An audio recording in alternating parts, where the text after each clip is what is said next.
Judo شہید Rashid مناز college میں APS Peshawar کی 5ویں برسی کے شہیداء کو یوم یکجہتی اور یاد میں تقریب کا انعقاد کیا گیا۔ تقریب میں شہیداء کو خراج عقیدت پیش کرتے ہوئے شہید راشد مناز کالج کے طلباء و طالبات نے پاک آرمی رینجرز کی بہادری اور جاں نثاری پر ٹیبلو و تقاریر پیش کی۔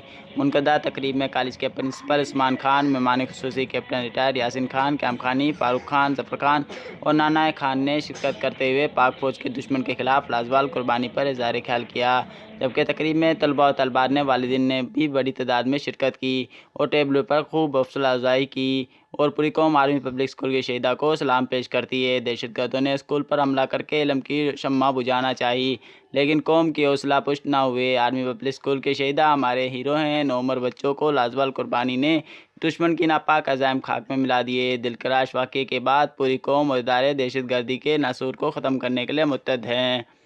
جو بچوں سے ڈرتا ہے بلکہ بوڑھوں سے بھی ڈرتا ہے، لیکن بوڑھے ڈرنے والے نہیں ہیں ماشاءاللہ۔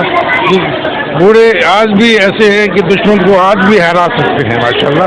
بچوں کو دیکھتے ہوئے میری خود کی بوڑھا ہوتے ہوئے میری حوصلہ افزائی ہوئی کہ ماشاءاللہ ہمارے بچوں میں بہت زیادہ ٹیلنٹ ہے اور ان کا مستقبل ماشاءاللہ بہت روشن ہوگا، اور مجھے امید بھی ہوگی کہ جتنے بچے ہیں ماشاءاللہ ان کی خدمت میں لگ رہیں گے، فوج میں جائیں گے، اپنا نیوی میں جائیں گے، ایئر فورس میں جائیں گے ماشاءاللہ۔ بچوں بہت اسکول کھولوں اور اب بچوں کو ملک لیول پہ تیار کروں۔ آج میرے اسکول سے 1.5 بچے مختلف لیول پہ انجینئر اور ڈاکٹر بن چکے ہیں، اور اسی طرح میں ان بچوں کو بھی اسی طرح سے ٹریننگ دے رہا ہوں جس طرح فوج کا مشن ہے، جو صرف اور صرف ملک کے لیے کام کرنا ہے اور اپنے ملک کو آگے بڑھانا ہے۔ ملک اسی صورت میں ترقی کرے گا جب ہم محنت کریں گے اور ہم اپنی تمام توجہ پڑھائی پہ رکھیں گے۔ تو انشاءاللہ اگر ہم نے اسی مشن کو جاری رکھا تو انشاءاللہ ہمارا ملک جو ہے بہت آگے چلے جائے گا